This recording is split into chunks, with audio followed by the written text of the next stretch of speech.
जैसे ही मैंने आंखें खोली, मुझे अपने पास एक औरत की सांसों की आवाज सुनाई दी। उसकी सांसें हल्की, रुक रुक कर और कांपती हुई चल रही थीं। मैंने सिर घुमाया और खिड़की के बाहर से आती फीकी रोशनी में उसका चेहरा देखा। इतने अंधेरे में भी वह बेहद खूबसूरत लग रही थी, लेकिन उसके हंसली के पास पड़े बैंगनी निशान दिल दहला देने वाले थे। यह सब क्या हुआ था? बेल्ट के वार, बोतल टूटने की आवाज और एक औरत की चीखें। उसके शरीर पर मौजूद वे सारे घाव मैंने ही दिए थे। मेरा पुनर्जन्म हो गया था और मैं अपने ही नाम वाले एक दूसरे आदमी के शरीर में आ गया था। वह शराबी पत्नी को पीटने वाला और पूरी तरह निकम्मा इंसान था। मैन चेन जुएशेंग, जो कभी 100 अरब युआन का कारोबारी दिग्गज था, अब इस टूटे हुए घर का मालिक बन चुका था। एक ऐसा सड़ा हुआ शराबी जो अपनी पत्नी को पीटता था। तुम जाग गए? क्या नींद नहीं आ रही? मैं तुम्हारे लिए थोड़ी चाय डाल देती हूँ। जरूरत नहीं है, तुम सो जाओ। मैंने अपनी आवाज को जितना हो सके उतना नरम रखा, लेकिन वह डरे हुए खरगोश की तरह सहम गई। नंगे पैरों से ठंडे सीमेंट के फर्श पर चलते हुए वह दरवाजे तक गई और अनजाने में पीछे मुड़कर देखने लगी।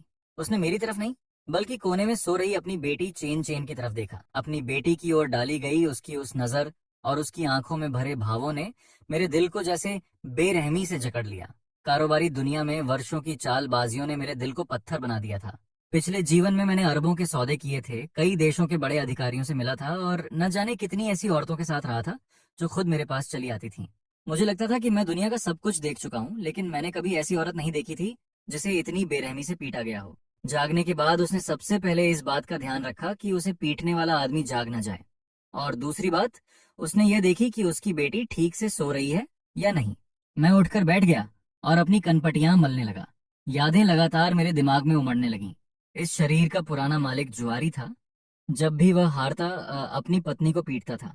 चुप रहो, तुम्हारी हिम्मत कैसे हुई मेरी किस्मत खराब करने की?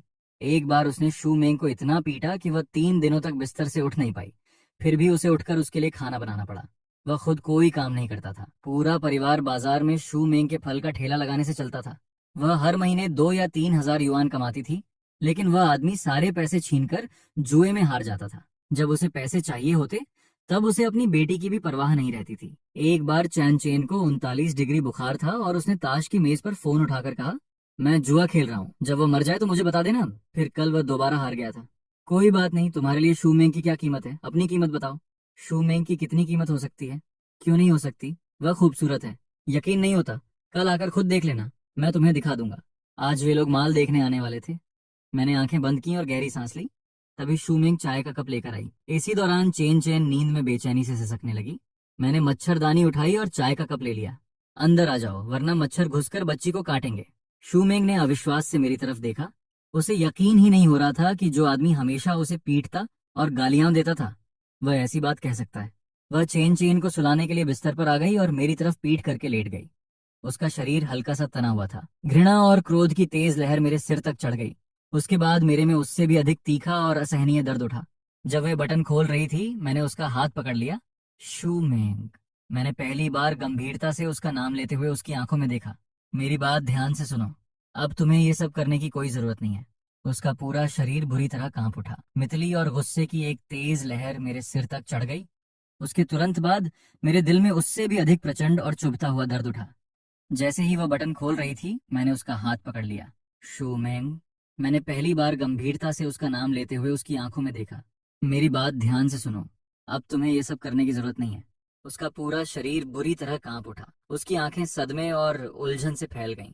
उनमें एक ऐसी हल्की सी उम्मीद भी थी जिसे वह दिखाने की हिम्मत नहीं कर पा रही थी। सो जाओ, मैं तुम्हें और चेन चेन को एक अच्छी जिंदगी दूंगा। ये कहते समय मेरे दिमाग में आगे की योजना पूरी तरह साफ हो चुकी थी। जैसे ही सुबह हुई, मैं जाग गया। ये मेरी आदत नहीं थी, बल्कि सब कुछ तुरंत बदल देने की बेचैनी मेरे सीने में जल रही थी और मुझे सोने नहीं दे रही थी। शूमिंग बेहद हल्के कदमों से चेन चेन को नीचे उतार रही थी। मुझे जागा हुआ देखकर वह घबरा गई। माफ करना, मैंने उठकर बैठते हुए कहा। तुमने मुझे नहीं जगाया, मैं खुद ही जाग गया था। आज मैं चेन चेन को स्कूल छोड़ दूंगा और फिर तुम्हारे साथ ठेले पर चलूंगा। आजकल कारोबार अच्छा नहीं चल रहा है। मैं जानता था कि उसे लगा मैं फिर से पैसे मांगना चाहता हूँ। डर अब उसकी आदत बन चुका था, लेकिन इस बार मैंने कोई सफाई नहीं दी। मैं उठकर रसोई में चला गया। फ्रिज में केवल कुछ अंडे और एक कटोरी बचा हुआ चावल था। उसकी खाली हालत देखकर दिल टूट रहा था। जब मैं सुनहरे और खुशबूदार अंडे वाले तले हुए चावल की 2 प्लेटें लेकर बाहर आया, तो शू मेंग और चेन चेन एक तरफ खड़ी मुझे ऐसे देख रही थी जैसे कोई समझ से बाहर चमत्कार देख लिया हो। चेन चेन ने अपना छोटा सा चेहरा ऊपर उठाया और कहा, माँ पापा खाना बना सकते हैं। शू मेंग ने कोई जवाब नहीं दिया। वह केवल उलझे हुए भावों से मुझे देखती रही। बाजार शोर और अफरा तफरी से भरा था। मैं शू मेंग के फलों के ठेले के सामने खड़ा हल्का सा माथा सिकोड़ रहा था। ठेला बहुत साधारण था। उस पर केवल एक ही किस्म के सेब बेतरतीब ढंग से रखे थे और फटे हुए गत्ते पर टेढ़े मेढ़े अक्षरों में प्रति जिन 3.8 युआन लिखा था। बगल वाली सब्जी बेचने वाली चिल्लाई, अरे वाह, आज जोईशेंग मदद करने आया है। वह हर कुछ कदम पर पीछे मुड़कर देखते हुए चली गई। मैं नीचे बैठा उन पतली लाल प्लास्टिक की थैलियों में से एक उठाई और हाथ में उसका वजन महसूस किया। फिर मैंने आसपास तेजी से गुजरती भीड़ को देखा जो हर ठेले को नजरअंदाज कर रही थी। मांग को तुरंत भड़काने की एक योजना मेरे दिमाग में साफ हो गई। मैंने फेंके हुए डिब्बे से सख्त गत्ते का एक टुकड़ा उठाया, जमीन पर पड़ा मार्कर लिया और उस पर 2 बड़ी पंक्तियां लिख दी। इसके बाद मैंने बिना झिझके 3.8 युआन वाला बोर्ड फाड़ दिया और नया बोर्ड सबसे दिखाई देने वाली जगह पर रख दिया। बगल वाली आंटी झुककर उसे देखने लगी और हैरानी से चिल्लाई, एक थैला 20 युआन, जितना चाहो खुद भरो। चान जोईशेंग, क्या शराब पीकर तुम्हारा दिमाग खराब हो गया है? इस तरह तो तुम्हारे कपड़े तक बिक जाएंगे। मैं धीरे धीरे खड़ा हुआ और मुस्कुराकर उनकी तरफ देखा। दिन आंटी, हिसाब किताब केवल लागत के आधार पर नहीं किया जाता। मुझे सेब के इस एक थैले से मुनाफा नहीं चाहिए। मैं कम से कम समय में पूरा माल बेचकर नकदी का प्रवाह शुरू करना और इस ठप पड़े ठेले में दोबारा जान डालना चाहता हूँ। नए बोर्ड ने जल्दी ही अपना असर दिखाना शुरू कर दिया। एक अधेड़ आदमी पास आया। मालिक, क्या सच में 20 युआन में एक थैला मिलेगा और हम उसे खुद भर सकते हैं? सेब खट्टे तो नहीं है? मैंने सहजता से एक सेब उठाया, कुशलता से उसका एक टुकड़ा काटा और उसकी तरफ बढ़ा दिया। छक कर देखिए, मीठा है या नहीं ये आप खुद बताइए। उसने सेब चखा, बिना कुछ कहे एक थैला उठाया और पागलों की तरह उसमें सेब भरने लगा। उसने थैला लगभग फाड़ ही दिया था। मैं हंसा और बोला, जब तक आप थैला उठा सकते हैं सारे सेब आपके हैं। ये वाक्य जैसे किसी बांध का दरवाजा खोल गया। चारों तरफ से भीड़ उमड़ पड़ी। 20 युआन कोई बड़ी रकम नहीं थी, लेकिन जितना चाहो खुद भरो, इन शब्दों ने इंसानी स्वभाव की सबसे मूल लालसा को तुरंत जगा दिया। बगल वाली आंटी की मुस्कान चेहरे पर ही जम गई। वह मुंह खोले की तरह सेब भरती भीड़ और तेजी से घटते सेबों के ढेर को देखती रही। उनका लोहे का बाट जमीन पर गिर गया और उन्हें पता तक नहीं चला। अपना काम खत्म करके शूमेंग चिंता में वापस आ रही थी। दूर से अपने ठेले को भीड़ में डूबा देखकर उसका चेहरा डर से सफेद पड़ गया। उसे लगा कि मैंने फिर कोई मुसीबत खड़ी कर दी। वे घबराकर भीड़ को धकेलती हुई अंदर आई, लेकिन सामने का नजारा देखकर स्तब्ध रह गई। उसने देखा कि मैं ठेले के पीछे स्थिर खड़ा था। न मैं किसी के सामने झुक रहा था, न गुस्सा कर रहा था। बस शांत रहकर पैसे ले रहा था और थैलियां दे रहा था, जबकि आसपास के लोग पागलों की तरह सेब लूटने में लगे थे। वे सेब जो पहले पूरे दिन में मुश्किल से बिकते थे, उसकी आंखों के सामने गायब होते जा रहे थे। जब उसने एक थैला 20 युआन, जितना चाहो खुद भरो वाला बोर्ड देखा, तो उसका चेहरा सफेद पड़ गया। क्या तुम पागल हो गए हो? 20 युआन में जितना चाहे उतना भरेंगे तो हमारा सब कुछ डूब जाएगा। उन्हें जितना भरना है भरने दो, फिर भी हमें मुनाफा होगा। देखो, उन्हें लग रहा है कि उन्हें बहुत बड़ा फायदा मिल रहा है, इसलिए वे खुद दौड़कर हमें पैसे दे रहे हैं। वह स्तब्ध होकर लोगों की लंबी कतार देखने लगी। हमने कितना बेच लिया? लगभग 500 युआन का। 500? उसकी आंखें फैल गईं और वह मुझे किसी अजनबी की तरह देखने लगी। सेब लगभग खत्म हो चुके थे, लेकिन पीछे अभी भी लंबी कतार थी। मैंने उससे पूछा, और माल मंगाए? कतार में खड़े लोग तुरंत चिल्लाए, मालिक जल्दी और माल मंगवाओ। शू मेंग ने फौरन फोन किया और मेरे निर्देश के अनुसार एक पूरा ट्रक सेब मंगवा लिया। ली ट्रक चलाकर आया। ये नजारा देखकर वह हैरानी से जीभ छटकाने लगा। जब तक हमने हिसाब पूरा किया, ट्रक का अधिकांश माल बिक चुका था। लाओली उंगलियों पर हिसाब लगाते हुए हैरानी से बोला, हे भगवान, आज तुमने 1000 जिन से भी ज्यादा सेब बेच दिए होंगे। शू मेंग को यकीन नहीं हुआ। उसने पूछा, कुल बिक्री कितनी हुई? मैंने जवाब दिया, लगभग 4300 युआन। इतना पैसा कोई बड़ी बात नहीं है, लेकिन इस परिवार को दोबारा अपने पैरों पर खड़ा करने का यह पहला कदम है। शू मेंग स्तब्ध दिखाई दे रही थी। पहले वह पूरे महीने में भी मुश्किल से इतनी रकम कमा पाती थी। ठेला समेटने के बाद मैं उसे सामान खरीदने ले गया। मांस, मछली और पसलियां खरीदने में लगभग 300 युआन खर्च हो गए। शू मेंग के होंठ हिले, लेकिन उसने कुछ नहीं कहा। जानता था कि इतने खर्च से उसका दिल दुख रहा था, लेकिन आज हमें जश्न मनाना ही था। गली के मोड़ पर छोटी बच्ची ने मेरे दोनों हाथों में सामान देखा और खुशी से उछल पड़ी। पापा, क्या आज दावत होगी? हाँ, खट्टी मीठी मछली और मसालेदार पसलियां बनेंगी। मैं नीचे झुका और उसके छोटे से चेहरे को प्यार से सहलाया। वाह, मैं पापा से सबसे ज्यादा प्यार करती हूँ। वह खुशी से मेरे चारों ओर कूदने लगी। शूमेंग हमें देख रही थी और उसकी आंखों की कठोरता धीरे धीरे नरम हो रही थी। एक समय इस घर में केवल खामोशी और डर हुआ करता था। अब आखिरकार उसमें थोड़ी गर्माहट आ गई थी। हम तीनों बातें करते और हंसते हुए घर की ओर चल पड़े। चैन चैन लगातार चहकती रही और शूमेंग के चेहरे पर हल्की मुस्कान थी। पुनर्जन्म के बाद मैं ठीक यही दृश्य चाहता था। जब हम मोड़ वाली किराने की दुकान के पास पहुंचे तो चेन चैन ने अचानक मेरी कमीज खींची। उसकी आंखें चमक रही थीं और वह दुकान में रखे कांच के मछली घर की तरफ इशारा कर रही थी। पापा, देखो, छोटी सुनहरी मछलियां कितनी लाल और सुंदर हैं। वे केवल कुछ युआन की साधारण सुनहरी मछलियां थीं, लेकिन चेन चेन की नजर में वे अनमोल खजाना थीं। ठीक है पापा, तुम्हारे लिए कुछ मछलियां खरीदेंगे। शू मेंग ने पीछे मुड़कर कहा। मैं पहले जाकर सब्जियां धोती हूँ, तुम दोनों जल्दी वापस आ जाना। वह सामान उठाकर लगभग 10 मीटर दूर मौजूद जर्जर इमारत की तरफ तेजी से चल पड़ी। मैं चेन चेन को गोद में लेकर किराने की दुकान पर सुनहरी मछलियां चुन रहा था। तभी मेरी नजर घर के दरवाजे के आसपास घूम रहे कुछ लोगों पर पड़ी। वे दरवाजा खोलने की कोशिश कर रही शू मेंग का रास्ता रोक रहे थे। मेरा दिल धक से रह गया। शू मेंग साफ तौर पर घबरा गई थी। उसने एक कदम पीछे लिया और सतर्कता से उन्हें देखने लगी। सुनहरे बालों वाला आदमी बदमाशी से मुस्कुराया और उसके पास झुक गया। भाभी, बस तुम्हें याद दिलाने आए हैं। तुम्हारा आदमी चेन जुइशेंग कल रात ताश में हार गया था। उसने कर्ज चुकाने के लिए तुम्हें हमारे हवाले कर दिया है। अब अपने भाइयों को थोड़ा मजा करने दो। शू मेंग का शरीर ढीला पड़ गया। उसके हाथों से सारा सामान जमीन पर गिर गया। उसका चेहरा राख जैसा हो गया, मानो शरीर की सारी ताकत खत्म हो गई हो। मैं तेजी से उनकी ओर दौड़ा। शू मेंग गिरोह की तरफ पीट कर चुकी थी और उसी दिशा में देख रही थी जहां से मैं आ रहा था। उसके चेहरे का सारा रंग उड़ चुका था और आंसू बिना आवाज के लगातार बह रहे थे। उसकी आंखें, वह मुझे देख रही थी। मैं अपनी बेटी और सुनहरी मछलियों का कटोरा लिए एक अच्छे पिता की तरह उसकी तरफ बढ़ रहा था। उसके होंठ कांपने लगे जैसे वह कुछ कहना चाहती हो। फिर मुझे उसकी आवाज सुनाई दी। चान जुइशेंग, तुमने पूरी रात और पूरा दिन ये अच्छा बनने का नाटक केवल इसलिए किया ताकि मैं खुद चलकर तुम्हारे इस जाल में फंस जाऊं। वह तेजी से झुकी, जमीन पर बिखरी अभी खरीदी हुई सब्जियां उठाई और पूरी ताकत से मेरी तरफ फेंक दी। मैं तुमसे नफरत करती हूँ, मुझे तलाक चाहिए। सब्जियां मुझसे टकराकर जमीन पर बिखर गईं। चेन चेन डर गई और जोर जोर से रोने लगी। माँ, पापा को मत मारो। मेरे कुछ कहने से पहले ही शूमेंग मुड़कर घर की तरफ भागी, लेकिन वह अंदर नहीं पहुंच पाई। ट्राइड नाम के आदमी ने उसकी कलाई पकड़ ली। भाभी, इतनी जल्दी जाने की क्या जरूरत है। वह मुस्कुराते हुए अपना हाथ उसकी बांह पर ऊपर की ओर फेरने लगा। तुम्हारे आदमी ने सब कुछ लिख कर दिया है। आज रात तुम हमारे साथ चलोगी। मैंने देखा कि शूमेंग पूरी तरह जम गई थी। उसके चेहरे पर पहले से भी गहरा डर उभर आया। उसी पल मेरे अंदर कुछ फट पड़ा। उसे छोड़ दो। मेरी आवाज अचानक बर्फ जैसी ठंडी हो गई। कारोबारी दुनिया में 10 वर्षों तक संघर्ष करके तराशी गई ऐसी आवाज का इन गुंडों ने पहले कभी सामना नहीं किया था। मैंने ट्रायड के चेहरे पर जोरदार थप्पड़ मारा। वह कुछ कदम पीछे लड़खड़ा गया और उसके होंठ के कोने से खून बहने लगा। वह स्तब्ध होकर अपना चेहरा पकड़ने लगा। बाकी सब भी जम गए। फिर वह दोबारा मुक्के चलाता हुआ मेरी तरफ झपटा।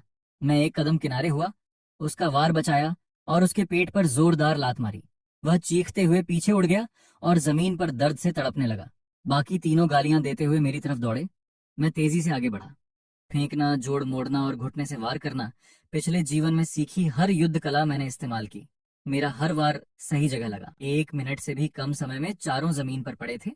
मेरे पीछे चेन चेन अपनी छोटी मुट्ठी ऊपर उठाकर चिल्लाई, पापा, बुरे लोगों को मारो। वाह!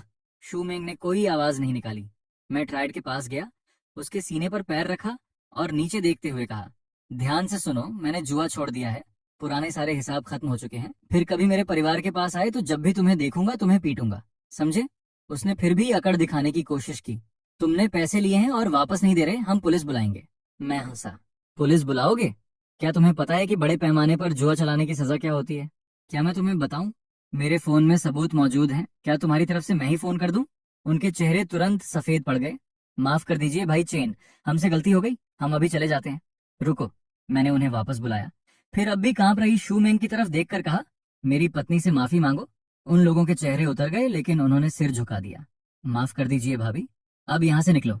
मैंने ट्राइड को ठोकर मारकर एक तरफ किया। वे घबराकर वहां से भाग गए। चारों तरफ खामोशी छा गई। मैं शूमेंग की तरफ मुड़ा। उसका चेहरा आंसुओं से भीगा था और शरीर अब भी कांप रहा था। उसकी आंखों में डर, संदेह और गहरा दर्द था। मेरे दिल में सुई चुभने जैसा दर्द उठा। मैं उसके पास गया, उसकी आंखों में देखा और एक एक शब्द पर जोर देते हुए गंभीरता से कहा, शू मैंग, पुराना चैन जोइशेंग एक घटिया इंसान था। उसने जो किया है उसके लिए 10,000 बार मरना भी कम होगा। मैं तुमसे ये उम्मीद नहीं करता कि तुम मुझे तुरंत माफ कर दोगी। बस मुझे एक और मौका दे दो।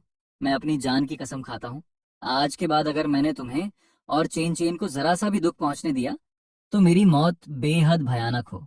शू मैंग मुझे देखती रही और उसकी आंखों से बड़े बड़े आंसू बहते रहे। उसके होंठ हिले। आखिरकार वह रोते हुए चिल्लाई, चैन जोइशिंग, तुम कमीने हो, मैं दोबारा तुम पर विश्वास नहीं करूंगी। ये कहने के बाद वह चेन चेन को खींचकर घर के अंदर ले गई और जोर से दरवाजा बंद कर दिया। लेकिन उसने दोबारा तलाक की बात नहीं की। मेरे लिए इतना ही काफी था।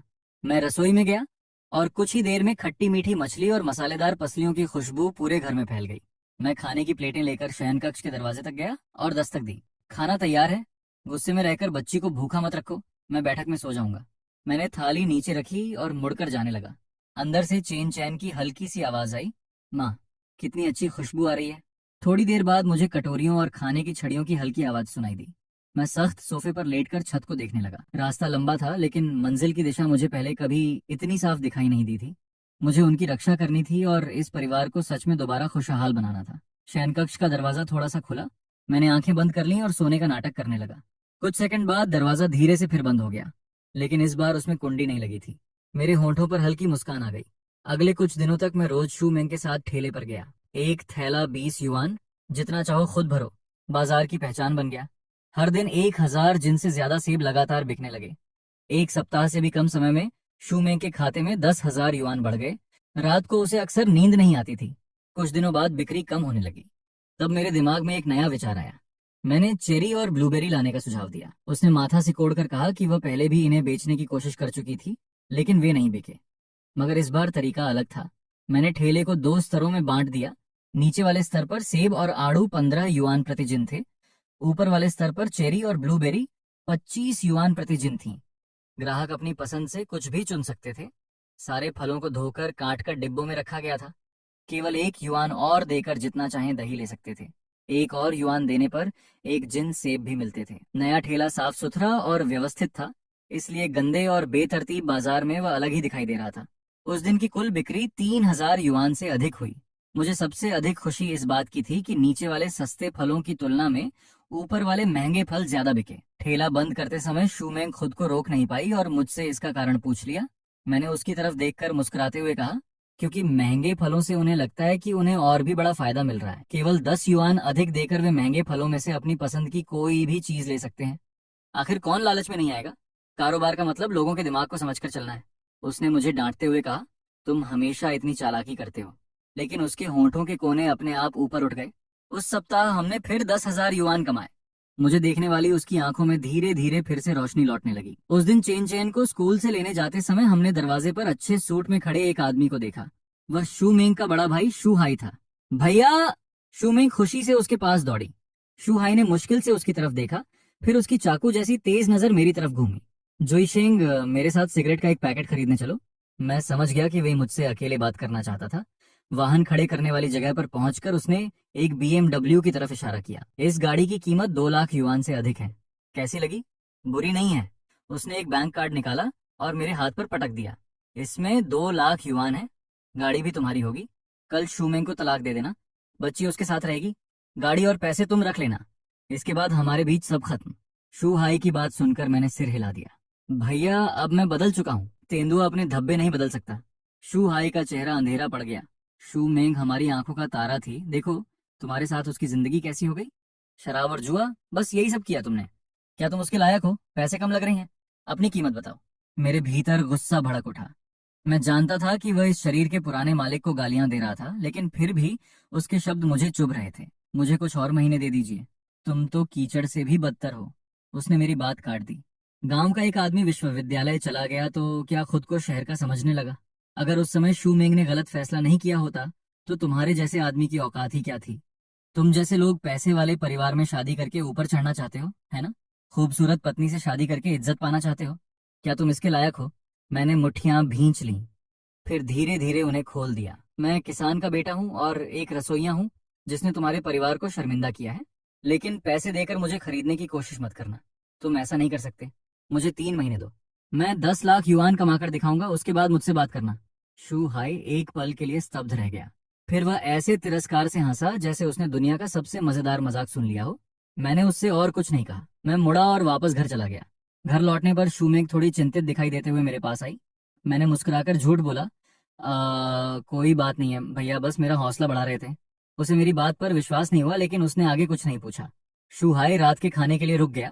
खाने की मेज पर बैठकर उसने कमरे में रखे पुराने फर्नीचर पर नजर दौड़ाई और माथा सिकोड़ लिया। ये सारा कबाड़ अब तक क्यों रखा हुआ है? क्या तुम्हें डर नहीं लगता कि लोग तुम्हारा मजाक उड़ाएंगे? मैं जवाब देने ही वाला था कि शूमेंग ने मेज के नीचे धीरे से मेरा हाथ खींच लिया। उसने अपने भाई से नरम आवाज में कहा, भैया, जुईशेंग सच में पिछले कुछ दिनों में बहुत बदल गया है। उसने मुझे कई अच्छे सुझाव दिए हैं और हमने कुछ पैसे भी कमाए हैं। शूहाई ने ठंडी आवाज में नाक से फूंकार भरी और कोई जवाब नहीं दिया।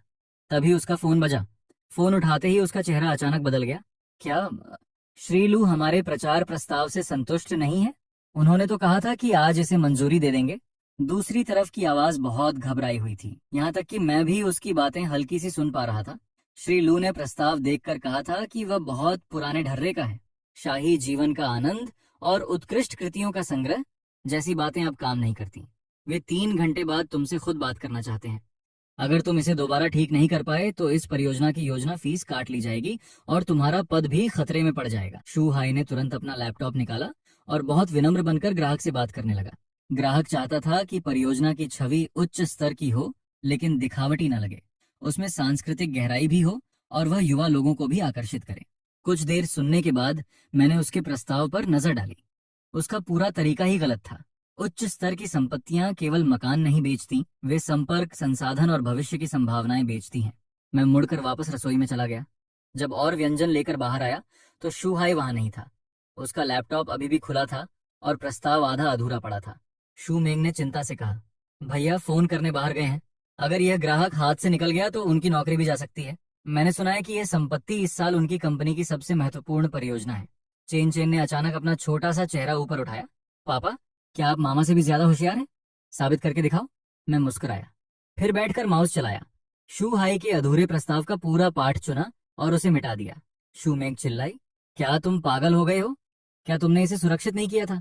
सुरक्षित करने से भी कोई फायदा नहीं होता, उसका पूरा तरीका ही गलत है। मैंने आगे कुछ नहीं समझाया। मेरी उंगलियां कुंजी पटल पर चलने लगीं और कुछ ही देर में मैं पूरी तरह काम में डूब गया। मेरे हाथों के नीचे एक नया प्रस्ताव आकार लेने लगा।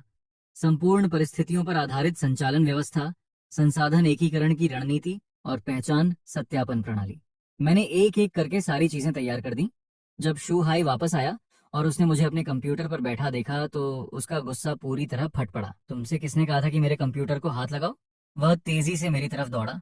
शू मेंग ने तुरंत समझाने की कोशिश की, इसे संपत्ति के प्रचार के बारे में क्या पता है?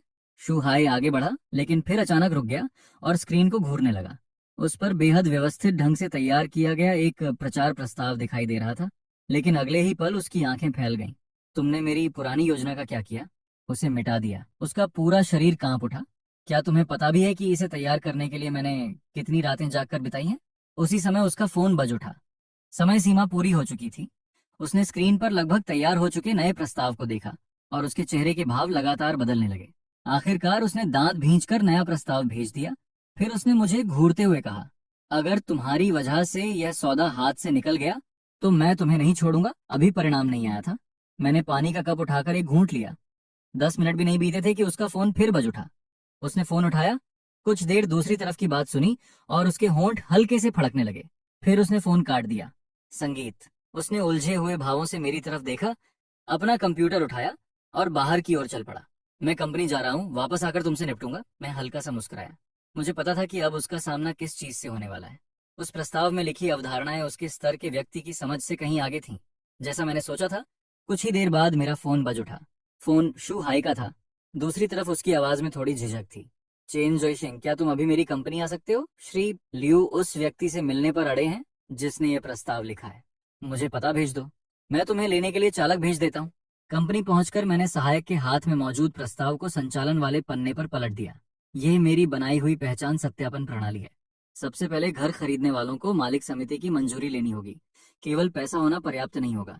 यह भी देखा जाएगा कि वे अपने संपर्कों, कौशल या प्रभाव के माध्यम से समुदाय को क्या मूल्य दे सकते हैं। दूसरा, मेरा सुझाव है कि 30% मकानों को आरक्षित रखा जाए और उनमें देश के शीर्ष उद्योगपतियों, कलाकारों और विद्वानों को थोड़े समय के लिए रहने का निमंत्रण दिया जाए। इससे इस समुदाय की प्रतिष्ठा स्वाभाविक रूप से बढ़ेगी। तीसरा, हर महीने विशेष वर्ग संवाद आयोजित किए जाए जिनमें केवल संबंधित उद्योग के शीर्ष लोगों को बुलाया जाए। जो यहाँ मकान का मालिक नहीं होगा उसे इन कार्यक्रमों का टिकट तक नहीं मिल सकेगा। श्री लू की आंखें चमक उठी। इस तरह मकान केवल एक वस्तु नहीं रहेगा बल्कि एक विशेष सदस्यता प्राप्त करने की योग्यता बन जाएगा। उन्होंने मुझसे कई और विस्तृत सवाल पूछे जिनका मैंने बिना रुके सहजता से जवाब दिया। आसपास बैठे कई वरिष्ठ योजनाकार बार बार सहमति में सिर हिलाने लगे। बहुत अच्छा। श्री लू खड़े हुए और ध्यान से मेरी तरफ देखने लगे। संगीत, हमारी कंपनी में प्रचार निदेशक का पद खाली है। वार्षिक वेतन 5 लाख युआन होगा। क्या तुम्हारी दिलचस्पी है? 5 लाख। मुझे महसूस हुआ कि शू हाई की सांस अटक गई थी। मैंने मुस्कुराकर सिर हिला दिया। मुझे अपनी पत्नी के ठेले में उसकी मदद करनी है। फिलहाल मैं पूरे समय की नौकरी करने के बारे में नहीं सोच रहा। श्री लू यह सुनकर स्तब्ध रह गए। मैंने आगे कहा, लेकिन अगर अनुमति हो तो मैं एक बात कहना चाहता हूँ। कहिए। आपने इस संपत्ति की कीमत बहुत कम रखी है। अचानक कमरे का माहौल तनावपूर्ण हो गया। शू हाई ने चुपके से मेरी बांह खींची। श्री लू ने आंखें सिकोड़ लीं। श्री चेन, तुम्हारे कहने का क्या मतलब है? बाजार की मौजूदा स्थिति को देखते हुए हमारी कीमत पहले से ही इस इलाके में सबसे अधिक है। मैंने कहा, अगर मैं गलत नहीं हूं तो आपने इसकी शुरुआती कीमत 85,000 युआन प्रति वर्ग मीटर रखने की योजना बनाई है ना? मेरा सुझाव है कि इसे बढ़ाकर 1,20,000 युआन से अधिक कर दिया जाए। बैठक कक्ष में चारों तरफ हैरानी भरी सांसों की आवाज गूंज उठी। कुछ लोगों ने पहले ही असहमति में सिर हिलाना शुरू कर दिया था। श्री लू ने गंभीरता से कहा, श्री चेन, तुम्हारे कहने का क्या मतलब है? बाजार की मौजूदा स्थिति को देखते हुए हमारी कीमत पहले से ही इस इलाके में सबसे अधिक है। मैंने कहा, अगर मैं गलत नहीं हूं तो आपने इसकी शुरुआती कीमत 85,000 युआन प्रति वर्ग मीटर रखने की योजना बनाई है ना? मेरा सुझाव है कि इसे बढ़ाकर 1,20,000 युआन से अधिक कर दिया जाए। बैठक कक्ष में चारों तरफ हैरानी भरी सांसों की आवाज गूंज उठी। चेन, शायद तुम बाजार की स्थिति को ठीक से नहीं समझते। इस इलाके में 90,000 युआन से अधिक की कीमत पर मकान बेचना बहुत मुश्किल है। फिलहाल यही वास्तविकता है। मैं खिड़की के पास गया और परियोजना के पूर्व में मौजूद खाली जमीन की तरफ इशारा किया। पहली बात, पिछले सप्ताह विकास और सुधार आयोग की बैठक के विवरण में पूर्वी नए शहर में रेल परिवहन तंत्र का विस्तार करने की बात लिखी गई थी। दूसरी बात, पिछले महीने निर्माण व्यवस्था की संगोष्ठी में नए महापौर ने नए विकास क्षेत्रों और मुख्य शहर के बीच यात्रा का समय कम करने पर विशेष जोर दिया था। तीसरी बात, योजना विभाग की वेबसाइट पर हाल ही में पूर्वी क्षेत्र के भूमि उपयोग मानचित्र को बदल दिया गया है। आपकी परियोजना के पूर्व में मौजूद जमीन को आरक्षित भूमि से बदलकर परिवहन सुविधा की भूमि कर दिया गया है। पूरा बैठक कक्ष शांत हो गया। सब लोग मुझे घूरने लगे। इन सभी जानकारियों को आपस में जोड़िए और नए महापौर की पिछली सेवा का विवरण देखिए। नानजिंग नए जिले में अपने पिछले पद पर रहते हुए उनका पहला बड़ा फैसला भूमिगत रेल के विस्तार का निर्माण आगे बढ़ाना था। मेरा अनुमान है कि 6 महीनों के भीतर भूमिगत रेल विस्तार की योजना घोषित कर दी जाएगी। उसका स्टेशन आपकी परियोजना के पूर्व में बनने की सबसे अधिक संभावना है। श्री लियू खड़े हो गए। तुम्हें इस बात का कितना यकीन है? मैंने शांत भाव से कहा, 70%। लेकिन संभावना केवल 50% भी हो तो ये दाम लगाने लायक है, क्योंकि खबर सामने आते ही यहाँ मकानों की कीमत 30% से अधिक बढ़ जाएगी। अभी कीमत बढ़ाकर 1,20,000 युआन करना महंगा लग सकता है, लेकिन 6 महीने बाद इसकी वास्तविक कीमत की तुलना में ये फिर भी कम होगी।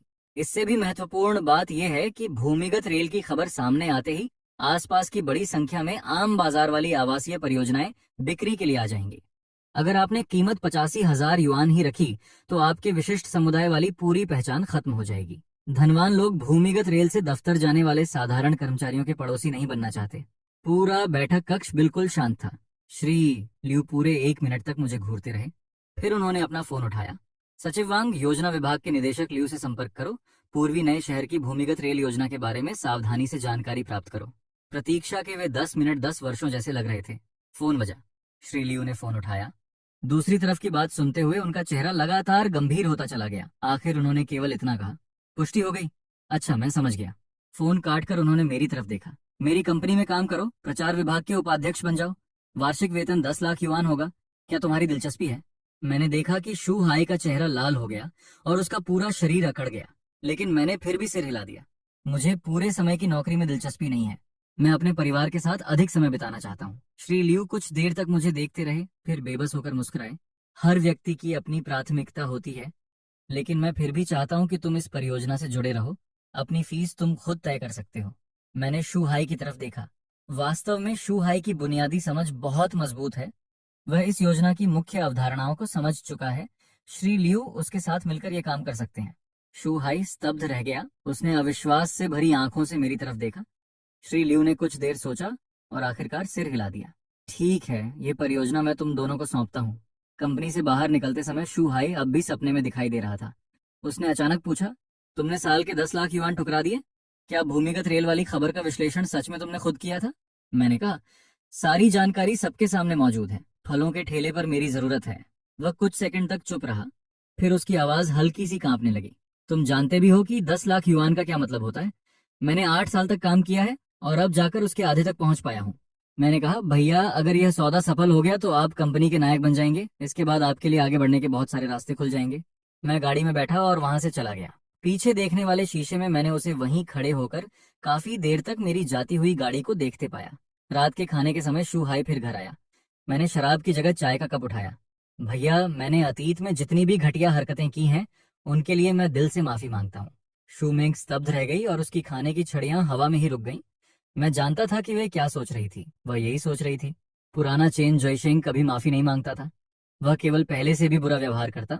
शू हाई ने असहज होकर दूसरी ओर देखा। शू मेंग ने पहले उसे और फिर मुझे देखा। अचानक उसने पूछा, भैया क्या आपने फिर उससे कुछ कहा है?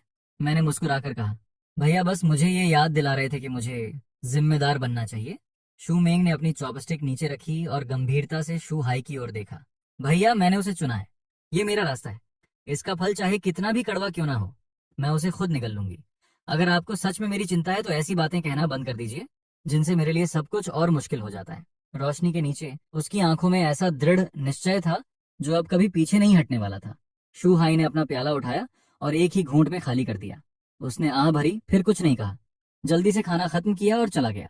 उसे बाहर छोड़ने के बाद मैं वापस मुड़ा। शू मिंग मुझे देख रही थी। आज तुम कुछ अलग लग रहे हो। अलग कैसे? मैं समझा नहीं सकती। उसने सिर थोड़ा तिरछा करते हुए कहा, मुझे बस ऐसा लग रहा है जैसे एक बहुत लंबा और भयानक सपना सच में खत्म हो गया हो। देर रात मैंने हमेशा की तरह बैठक के कमरे में सोफा तैयार किया। शू मिंग अपना कंबल लेकर शयन कक्ष से बाहर आई। वह दरवाजे पर रुकी और पीछे मुड़कर मेरी ओर देखा। क्या तुम्हें सोफे पर सोना आरामदायक लगता है? उसने होंठ काटते हुए मुस्कुराकर पूछा, फिर मुड़कर वापस कमरे में चली गई। दरवाजा बंद नहीं हुआ। अगली सुबह शू मिंग चेन चेन को लेकर उसके नाना नानी से मिलने चली गई। मैं घर पर रहकर हिसाब देखने और अपने अगले कदम की योजना बनाने लगा। दोपहर के आसपास मेरा फोन बजा। मैंने फोन उठाया। दूसरी ओर शू मेंग रो रही थी और पीछे बहुत शोर था। जुइशेंग, जल्दी से शहर के पीपल्स अस्पताल आ जाओ। चेन चेन अचानक सांस नहीं ले पा रही है, वह आपातकालीन कक्ष में है। मेरा दिमाग पूरी तरह सुन्न हो गया। मैं सब कुछ छोड़कर तेजी से घर के बाहर भागा। अस्पताल पहुंचने तक शू मेंग का पूरा परिवार वहां आ चुका था। उसके पिता शू झेंगची ने मुझे देखा और गुस्से में मेरी ओर बढ़े। चैन जुइशेंग, देखो तुमने इस बच्ची की क्या हालत कर दी है। डॉक्टर ने कहा है इसका बहुत पहले पता चल जाना चाहिए था। तभी एक नर्स जल्दी से वहां आई। परिवार के सदस्य कृपया शांत रहिए। उसकी माँ गु मानरू लाल आंखों के साथ मेरे पास आई। उनकी आवाज कांप रही थी। डॉक्टर ने कहा है कि इसे आइडियोपैथिक पल्मोनरी आर्टेरियल हाइपरटेंशन है। ये एक दुर्लभ बीमारी है। अभी दी जा रही दवाइयां केवल कुछ समय तक उसकी हालत संभाल सकती हैं। उसे एक विशेष टारगेटेड दवा चाहिए जिसे विदेश से मंगवाना पड़ेगा। उसका खर्च हर महीने 30,000 युआन से अधिक है और उसे लंबे समय तक लेना पड़ेगा। मुझे ऐसा लगा जैसे कोई मेरे दिल में छेद कर रहा हो। पल्मोनरी हाइपरटेंशन, ऐसा कैसे हो सकता है? शूमेंग मुझसे लिपट कर रोने लगी। उसका पूरा शरीर कांप रहा था। डॉक्टर ने कहा कि शायद ये बीमारी कुछ समय से थी। इसके लक्षण बहुत हल्के थे। मैंने ध्यान नहीं दिया। कभी कभी वह कहती थी कि वह थक गई है। मुझे लगा कि वह खेलने की वजह से थकी होगी। अब रोने से क्या फायदा? शू झेंगची की आवाज कठोर थी। दवा के लिए पैसे चाहिए, हर महीने 30,000 युआन। क्या तुम इतना खर्च उठा सकते हो? गुमानरू ने अपनी बेटी की ओर देखा। मेंग मेंग, अपनी माँ की बात मानो। इससे तलाक ले लो। तलाक के बाद शू परिवार चेन चेन की दवाइयों का खर्च उठाएगा। शू मेंग ने हैरानी से सिर उठाया। मान, आप क्या कह रही हैं? क्या तुम अब भी इसके साथ तकलीफें सहना चाहती हो? इस बच्ची को देखो। गुमानरू भी रो रही थी। ये दवा बीच में बंद नहीं की जा सकती। इसे बंद करते ही उसकी हालत तेजी से बिगड़ जाएगी। शू मेंग ने आपातकालीन कक्ष के बंद दरवाजे की ओर देखा। उसकी आंखों से आंसू लगातार बह रहे थे, लेकिन उसने जोर से अपना चेहरा पोंछा और सीधी खड़ी हो गई। माम, मैंने आपसे कहा था कि मैंने उसे चुना है। ये मेरा रास्ता है, चाहे ये कितना भी मुश्किल क्यों ना हो। हम दोनों मिलकर इसका सामना करेंगे। तुम इसका सामना करोगी? शू झेंगची चिल्लाए। हर महीने 30,000 युआन से ज्यादा चाहिए और ये भी नहीं पता कि कितने समय तक देना पड़ेगा। मैं आगे बढ़ा और शू मेंग को अपने पीछे करते हुए शू झेंगची के सामने खड़ा हो गया। पैसों का कोई ना कोई रास्ता मिल जाएगा। आपको इसकी चिंता करने की जरूरत नहीं है। रास्ता ढूंढ लोगे? तुम कौन सा रास्ता ढूंढ सकते हो? शूहाई भी खुद को बोलने से नहीं रोक पाया। श्रीलू ने तुम्हें साल के 10 लाख युआन देने की पेशकश की थी और तुमने उसे भी ठुकरा दिया। मेरे पास अपने तरीके हैं। मैंने उसकी बात बीच में काट दी।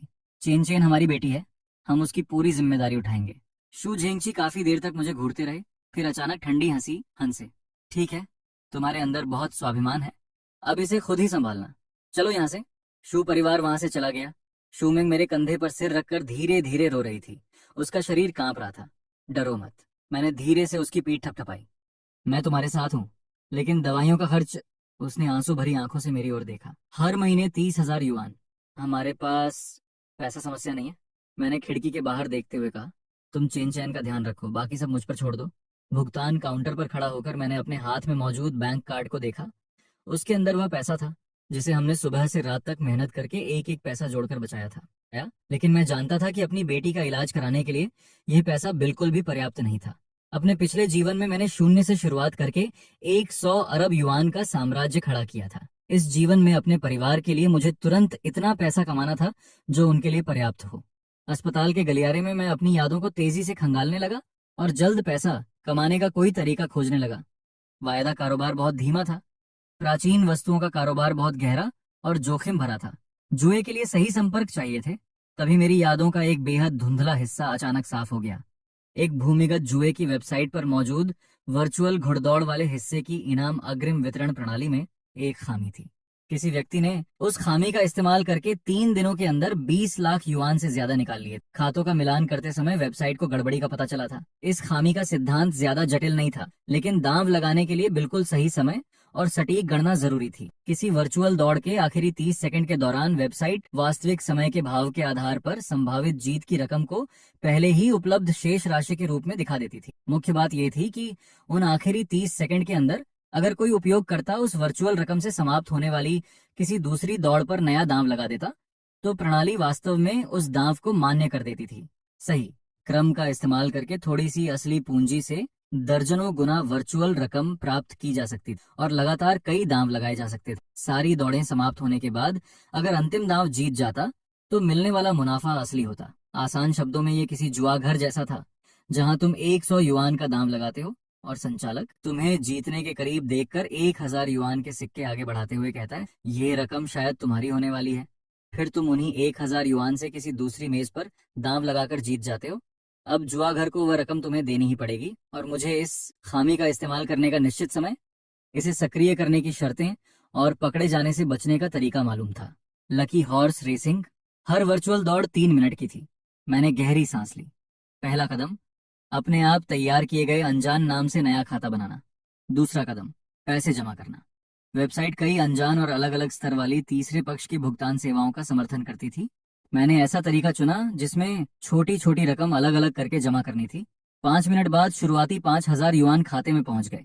खाते की शेष राशि 5,000 युआन थी। समय दोपहर के 2:40 था। पहली वर्चुअल घुड़दौड़ शुरू हुई। मैंने तीसरे नंबर के घोड़े पर 1,000 युआन का दांव लगाया। उसका भाव 2.5 था। जैसे जैसे दौड़ का प्रदर्शन आगे बढ़ा और 40 सेकंड बाकी रहे, तीसरे नंबर का घोड़ा 5वें स्थान से दूसरे स्थान पर पहुंच गया। तभी प्रणाली के पटल के निचले दाएं कोने में मेरी उपलब्ध शेष राशि अचानक चमकी और 4,000 से बढ़कर 5,500 हो गई। प्रणाली ने 1,000 युआन के दाम से होने वाला संभावित 1,500 युआन का मुनाफा पहले ही जोड़ दिया था, लेकिन मैंने कुछ नहीं किया। ये केवल सामान्य प्रदर्शन था, वह असली खामी अभी सक्रिय नहीं हुई थी। तीसरे नंबर का घोड़ा मामूली अंतर से जीत गया। असली निपटारे के बाद 1,500 युआन का मुनाफा हुआ। खाते की शेष राशि 6,500 युआन हो गई। दूसरी दौड़ दोपहर 2:45 पर शुरू हुई। मैंने पहले 2 स्थानों पर आने वाले घोड़ों का अनुमान लगाते हुए क्विनेला पर 2,000 युआन लगाए। भाव 3.2 था। जब 30 सेकंड बाकी थे, प्रणाली ने दोबारा संभावित जीत की रकम पहले ही जोड़ दी। मेरी शेष राशि 4,500 से बढ़कर 11,400 युआन हो गई। 4,500 जमा 2,000 गुणा 3.2 बराबर 11,400। अब असली खेल शुरू होना था। दौड़ में 25 सेकंड बाकी रहते ही मैंने तेजी से एक दूसरी वर्चुअल फुटबॉल प्रतियोगिता खोली जो समाप्त होने वाली थी और जिसमें छोटे दाम लगते थे। मैंने पूरे 11,400 युआन इस बात पर लगा दिए कि आखिरी 5 मिनट में एक गोल होगा। भाव 1.8 था। प्रणाली ने जांच पूरी करके दाम स्वीकार कर लिया। दाम सफलतापूर्वक लग चुका था। इसका मतलब खामी सच में मौजूद थी। प्रणाली संभावित जीत की रकम को असली इस्तेमाल करने योग्य धन मान रही थी। मेरे दिल की धड़कन तेज होने लगी। घुड़दौड़ समाप्त हुई और क्विनेला जीत गया। मुनाफा 4,405 युआन हुआ। फुटबॉल प्रतियोगिता भी समाप्त हुई। 89वें मिनट में एक वर्चुअल खिलाड़ी ने लंबी दूरी से गोल कर दिया। उससे 20,520 युआन मिले। खाते की शेष राशि तुरंत 26,925 युआन हो गई। शुरुआती 5,000 युआन में से 3,000 युआन के असली दांव घटाकर फिर 4,405 और 20,520 जोड़ने पर कुल 26,925 युआन बने। 10 मिनट से भी कम समय में 5,000 युआन लगभग 27,000 हो गए। लेकिन मैं रुका नहीं। मैं जानता था कि इस खामी का लगातार इस्तेमाल किया जा सकता है। हर दौड़ के आखिरी 30 सेकंड का सही समय पकड़कर वर्चुअल पूंजी को तेजी से कई गुना बढ़ाया जा सकता था। दांव हार भी जाता तो केवल वर्चुअल मूलधन ही जाता। तीसरा दौर, फिर चौथा दौर। मेरे हाथ कीबोर्ड और माउस पर तेजी से चल रहे थे और मेरी आंखें एक साथ 3 अलग अलग उलटी गिनतियों पर टिकी थीं। हर कदम एक एक सेकंड के हिसाब से सटीक होना जरूरी था। दोपहर 3:21 पर मैंने अंतिम दौर की प्रक्रिया पूरी कर ली। पर्दे पर दिखाई दे रही खाते की अंतिम शेष राशि 7,26,800 युआन थी। मैंने केवल 5,000 युआन से 1 घंटे में 140 गुना से भी ज्यादा मुनाफा कमाया था। मैं कुर्सी पर पीछे झुक गया और पर्दे पर दिखाई दे रही रकम को घूरने लगा। मेरी हथेलियों पर पसीना था। मैंने पैसे निकालने का विकल्प दबाया। वेबसाइट पर संदेश आया, बड़ी रकम निकालने के लिए कर्मचारी द्वारा जांच आवश्यक है। रकम 2 घंटे के अंदर पहुंच जाएगी। मैंने इंटरनेट पर खोजे गए सारे पन्नों का इतिहास मिटाया और कंप्यूटर बंद करके वहां से निकल गया। इंटरनेट कैफे से बाहर आते ही सूरज की रोशनी थोड़ी तेज लगी। मैंने आंखों के सामने हाथ रखा और गहरी सांस ली। 7,26,000 युआन भी चेन चेन की बीमारी के लिए मुश्किल से पर्याप्त थे। उसे पूरी तरह ठीक कराने के लिए और ज्यादा पैसे चाहिए थे। लेकिन मैं जानता था कि जल्द ही कोई व्यक्ति खुद मुझे पैसे देने आने वाला था। अस्पताल के कमरे का दरवाजा खोलते ही मुझे नर्स की ठंडी आवाज सुनाई दी। मिस शू, प्रणाली में केवल 5,000 युआन जमा दिखाई दे रहे हैं। पूरी रकम आज ही जमा करनी होगी, नहीं तो जांच और दवाइयां शुरू नहीं की जा सकती। शू मेंग लगभग रोने लगी। ऐसा नहीं हो सकता। मेरे पति 1 घंटे पहले ही 10,000 युआन जमा करने गए थे। उसने मुझे अंदर आते देखा तो उसकी आवाज गले में अटक गई। पैसे कहाँ हैं? वे 10,000 युआन। मैंने केवल 5,000 युआन जमा किए हैं, मैंने उसकी आंखों में देखते हुए कहा। बाकी 5,000 युआन मैंने घोड़ों पर दांव लगाने में इस्तेमाल कर दिए। घोड़ों पर दांव लगाया? शूमेंग के चेहरे के भाव पूरी तरह टूट गए। वह ऐसे लड़खड़ाई जैसे उसके शरीर की सारी ताकत खत्म हो गई हो। चैन जुईशेंग, वह चैन चैन की जान बचाने का पैसा था, तुमने उसे जुए में लगा दिया। वह मुझ पर टूट पड़ी और दिल दहला देने वाली आवाज में रोते हुए अपनी मुट्ठियों से मेरी छाती पीटने लगी। क्या तुम इंसान भी हो? तुमने जो वादे किए थे उनका क्या हुआ? पास खड़ी नर्स ने मन ही मन सिर हिलाया और उसकी आंखें तिरस्कार से भर गईं। मैंने शू मेंग की कलाइयां पकड़ी और धीमी आवाज में कहा, पहले शांति से मेरी बात सुनो। मैंने उन 5,000 युआन से जीत हासिल की है। पैसे निकाले जा रहे हैं और 2 घंटे के अंदर आ जाएंगे। चेन चेन के इलाज का खर्च फिलहाल हल हो गया है। वह रुक गई और पूरी तरह निराश आंखों से मेरी ओर देखने लगी। तुम फिर से झूठ बोल रहे हो। तुमने दोबारा झूठ बोलना शुरू कर दिया है ना? उसने कांपती उंगली से मेरी ओर इशारा किया। तुम जानते हो कि मुझे तुम्हारा जुआ खेलना सबसे ज्यादा नापसंद है। और तुम्हारे किए हुए वादे? मैं उस समय चुप रहा। मैं जो भी कहता वह केवल एक बहाना ही लगता। बस 2 घंटे तक मेरा इंतजार करो। मैंने उसकी कलाइयां छोड़ दी और बिस्तर पर लेटी अपनी पीले चेहरे वाली बेटी को देखा। 2 घंटे बाद मैं पैसे लेकर वापस आऊंगा। मेरे पीछे शूमेंग के दबे हुए और निराशा से भरे सिसकने की आवाज आ रही थी। जब मैं कुछ गर्म कांजी लेकर वापस आया तो शूमेंग बिस्तर के पास सिर रखकर लेटी थी। ऐसा लग रहा था कि वह बहाना ही लगता। बस 2 घंटे तक मेरा इंतजार करो। मैंने उसकी कलाइयां छोड़ दी और बिस्तर पर लेटी अपनी पीले चेहरे वाली बेटी को देखा। 2 घंटे बाद मैं पैसे लेकर वापस आऊंगा। मेरे पीछे शूमेंग के दबे हुए और निराशा से भरे सिसकने की आवाज आ रही थी। जब मैं कुछ गर्म कांजी लेकर वापस आया तो शूमेंग बिस्तर के पास सिर रखकर लेटी थी। ऐसा लग रहा था कि वह सो गई है, लेकिन उसके कांपते कंधों ने सच बता दिया। चेन चेन जाग रही थी और उसके छोटे से शरीर में कई नलियां लगी थीं। मुझे देखकर उसने कमजोर सी मुस्कान लाने की कोशिश की। अच्छी बच्ची बनकर रहना चेन चेन। मैं झुका और धीरे से उसके छोटे से चेहरे को छुआ। पापा जरूर इस बीमारी को हरा देंगे और तुम्हें सबसे अच्छे मनोरंजन उद्यान में लेकर जाएंगे। वहां तुम्हें बादलों से भी बड़ी रुई की मिठाई दिलाऊंगा। चेन चेन की आंखों में थोड़ी चमक आई और उसने धीमी आवाज में कहा, मैं हमेशा मम्मी और पापा के साथ रहना चाहती हूँ। शू मेंग ने सिर उठाया। उसकी आंखें रोने से लाल और सूजी हुई थीं। उसने पहले अपनी बेटी के विनती भरे चेहरे को देखा और फिर मेरी ओर देखा। आखिर में उसने केवल थकान भरी लंबी सांस छोड़ी। जांच के परिणाम शाम को आएंगे, तुम पहले जाकर अपना जरूरी काम पूरा कर लो। उसकी आवाज बहुत कमजोर थी। मैं जानता था कि ये वह आखिरी अवसर था जो वह मुझे दे रही थी। मैंने समय देखा, मेरा इंतजार करना। अस्पताल के कमरे से बाहर निकलते हुए मैंने पीछे मुड़कर नहीं देखा। अस्पताल से निकलकर बैंक की ओर जाते समय अचानक एक काली मर्सिडीज मेरी राह काटते हुए सामने आकर रुकी। दरवाजा खुला और काले कपड़े पहने दो भावहीन आदमी बाहर निकले। श्री चेन, बॉसगू ने आपको बातचीत के लिए बुलाया है। उनकी प्रतिक्रिया काफी तेज थी। मैंने सिर हिलाया और गाड़ी में बैठ गया। गाड़ी के अंदर काफी जगह थी। एक शानदार सूट पहने लगभग 40 साल का आदमी मेरे सामने बैठा था। उसके चेहरे के नैन नक्श डरावने नहीं थे, बल्कि वह कुछ हद तक सभ्य दिखाई देता था। ये गुदोंग था। अपने पिछले जीवन में मेरा उससे कई बार सामना हुआ था और कुछ अवसरों पर हमने साथ काम भी किया था। चेन जुइशिंग, उसने सिर उठाकर मुझे देखा। तुम काफी कुशल हो। मेरे 7-8 प्रोग्रामर पिछले 3 वर्षों से मेरी इस बेकार प्रणाली पर नजर रख रहे हैं और उन्हें एक भी खामी नहीं मिली। लेकिन तुम आए और एक ही कोशिश में इसमें छेद कर दिया। मुझे बताओ, तुम्हें यह खामी कैसे मिली? मैं सीट पर पीछे झुककर उसकी आंखों में देखने लगा। बॉस गु जुए का अड्डा चलाते हैं और फिर भी उन्हें लोगों के पैसे जीतने से डर लगता है। प्रणाली की खामी आपकी समस्या है। मैंने पैसे पूरी ईमानदारी से जीते हैं। क्या हुआ, अब पैसे देने से मुकरने का सोच रहे हैं? गुदोंग की आंखें सिकुड़ गईं। केवल 7 लाख युआन के लिए मैं गुदोंग पैसे देने से मना करने जितना छोटा आदमी नहीं हूँ। उसने मुस्कुराकर कहा, तुम पैसे ले जा सकते हो, लेकिन तुम्हें कुछ कीमत तो चुकानी ही पड़ेगी। मैं जानता था कि वह मेरी पृष्ठभूमि का पता लगाने की कोशिश कर रहा था। पिछले जीवन में मैं उसे अच्छी तरह जानता था, लेकिन अभी मैं अपने सारे पत्ते नहीं खोल सकता था। मैं मुस्कुराया। ठीक है, मैं भी तुम्हारे पैसे मुफ्त में नहीं लूंगा। बदले में तुम्हें एक जानकारी दूं तो कैसा रहेगा? गुदोंग ने एक भौं ऊपर उठाई। बताओ, तुम्हारे पिता वृद्ध मास्टर गो के बारे में। गुदोंग के हाथ में मौजूद कलम रुक गई। क्या उन्हें पिछले कुछ समय से कभी कभी छाती में जकड़न और बाएं कंधे में सुन्नपन महसूस हो रहा है? मैंने शांत स्वर में कहना जारी रखा। मेरा सुझाव है कि तुरंत कोरोनरी सीटियां करवाया जाए और बाईं एंटीरियर डिसेंडिंग धमनी की विशेष रूप से जांच की जाए। सामान्य जांच में बिना कैल्शियम वाली पट्टिका का पता नहीं चलेगा। गुदोंग की पुतलियां थोड़ी सिकुड़ गईं। उसने कुछ सेकंड तक मुझे देखा और फिर तुरंत किसी को फोन किया। डीन वांग, कृपया मेरे पिता के लिए तुरंत हृदय की जांच का इंतजाम कीजिए। कोरोनरी सीटी है, बाईं एंटीरियर डिसेंडिंग धमनी पर खास ध्यान देना। हाँ, अभी।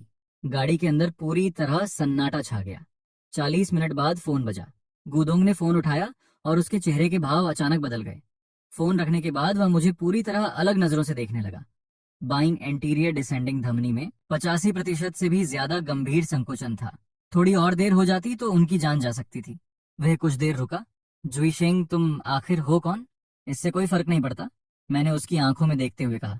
मुझे मेरे पैसे और मेरी सुरक्षा चाहिए। तुम्हारे पैसे तुरंत जारी कर दिए जाएंगे मेरे इलाके में। गुदोंग मुझे घूरते हुए बोला, कोई भी तुम्हें हाथ भी नहीं लगा सकता।